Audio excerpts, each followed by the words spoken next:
Hello guys, welcome back. It's Easy Electronics channel and I am really glad you came back for another part of my super crazy, super cool power supply. In this video I will be doing some metal work on the actual case and I will show you how it looks like in a second. And as well as I will show you some of the parts we will be using in this project. It will take some time to make, but the end product should be absolutely stunning. So, without further talking, let's get right into the video.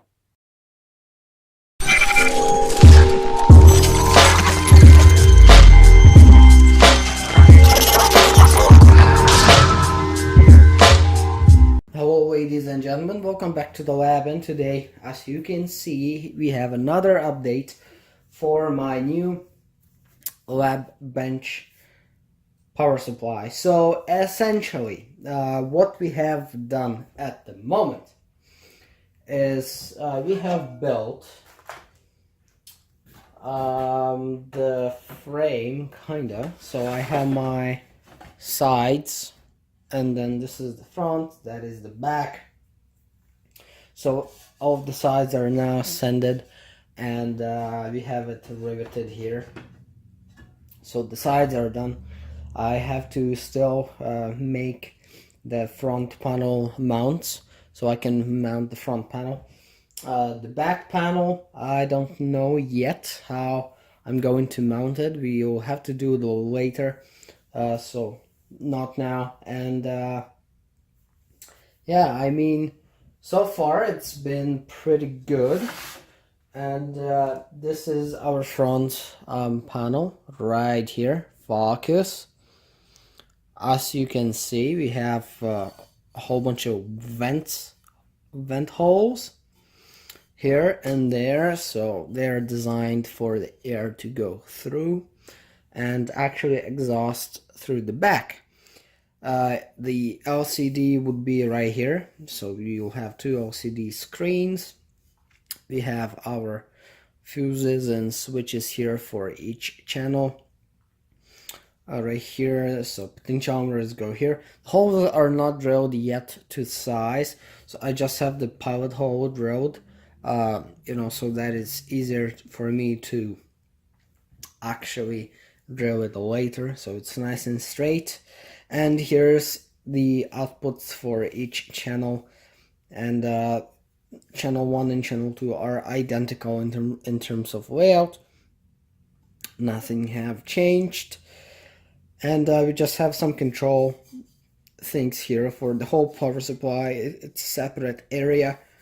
So I added a vent, a whole bunch of vents here on the bottom. And I just added a couple of switches and whatnot. So you'll see when it's all done. But as you can see, if you can see, the holes are countersinked. Okay, the holes are countersinked, and you can especially see it on the front here. Now the finish is so good.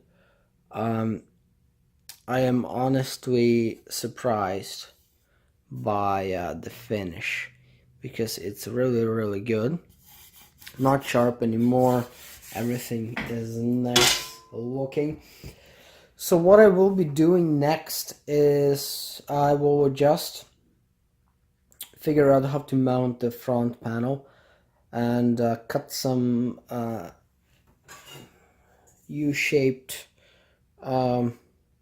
pieces like that, and I use them for mounting the panels. You cut a piece like that and then you just rivet it. So this project right here is, it's advanced.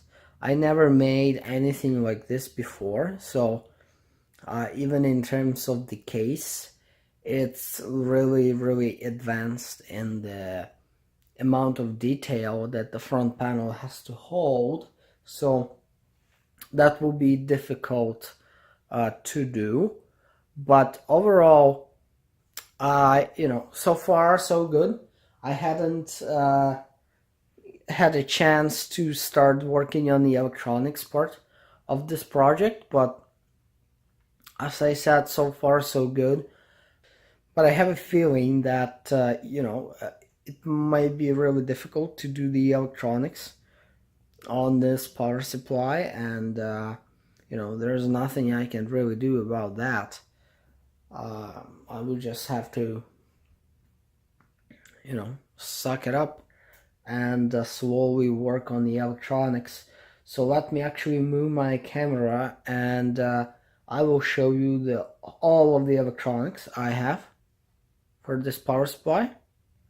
So guys, this is all of the, well, most of the electronics for this power supply and things I want to put inside. I would exclude this. This is just laying around here. I don't know what the hell it's doing here. This is garbage. Anyway, so this is all of the things I want to put inside of that case, and the case is pretty small. I have to tell you, and I messed up.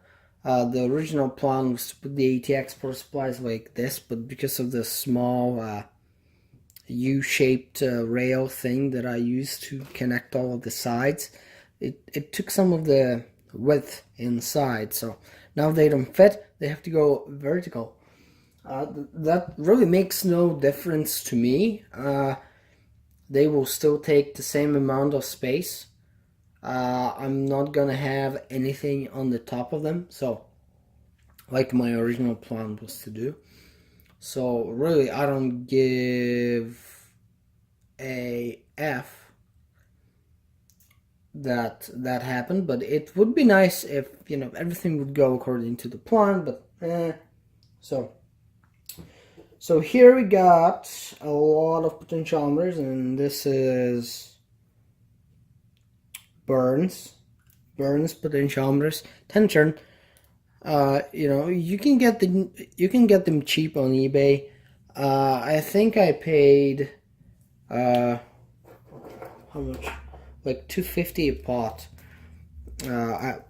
I just couldn't find any like Chinese one that would be like decent quality and all of that. But they feel nice.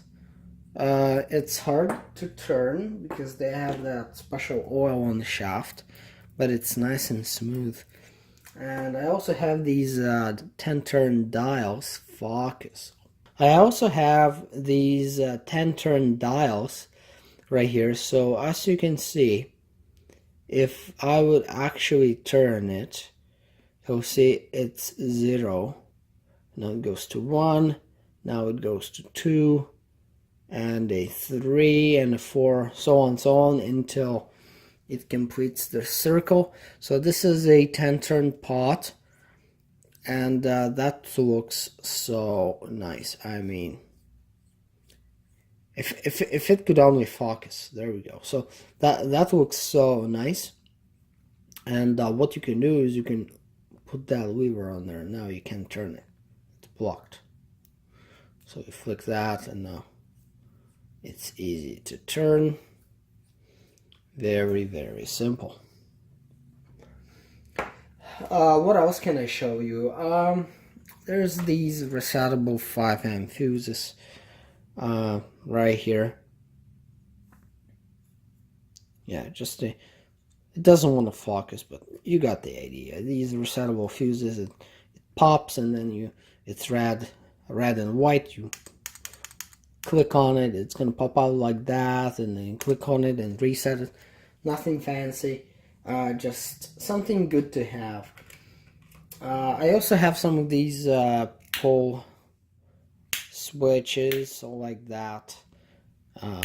As you can see, Princess Auto Fister, Power Fister switches, or whatever the brand is.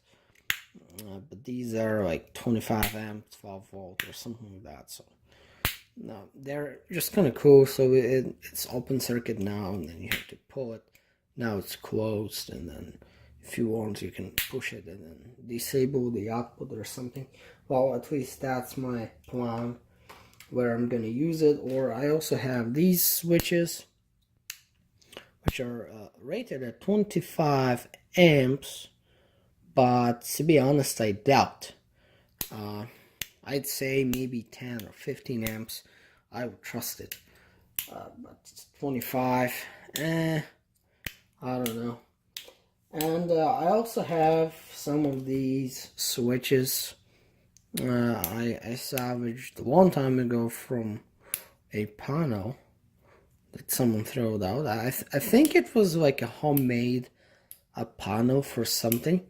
It had like a whole bunch of switches on it, and I don't know, someone threw it out. I used my chance and took it off, so it was garbage anyway. So got a whole bunch of these made in USA coupling, yeah, Carling, there we go, switches. And these are rated for 15 amps, 125 volt AC. So these are beautiful. We can use them for mains power or just any type of power. And we have some neon indicators from my old power supply. As you can see, it had been soldered and then cut off. So yeah, what else? Well, boost converters, you know the boost converter. If you don't, there is a peek at the boost converter.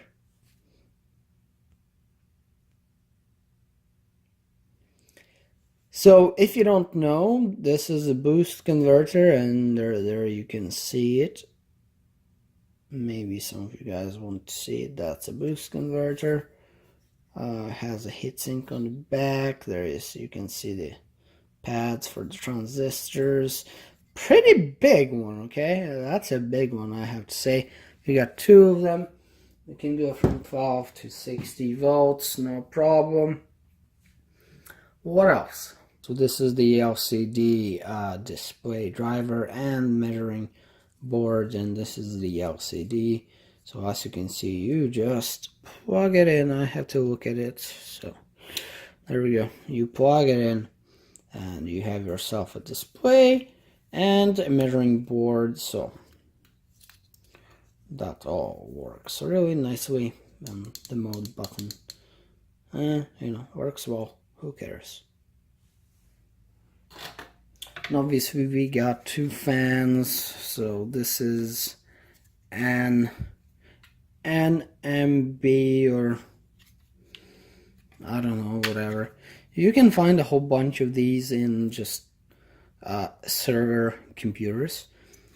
Sometimes, like, I had a computer which had like 4 of these fans, and they're just so cool because they put them in the rack, right? So they are meant to be low profile, so they can't put a big fan. So what they do is they stack a whole bunch of these fans to blow into the computer.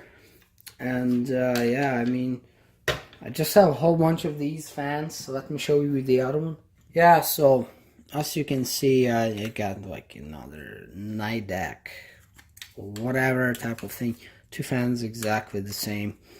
These have different connectors for you know, manufacturers like to use special connectors so nobody can use their stuff, but as I said, you know, you can always use it however you want it. You just have to know what to do. So guys, that's about it for this video. You all know what to do. Like it if you like it, dislike it if you dislike it, and don't forget to subscribe to my channel if you hadn't subscribed already. And yeah, you're going to see some of my other videos on your screen. I really hope you click on some of them, and you'll make me the happiest person ever. And yeah, as always, see you in the next video.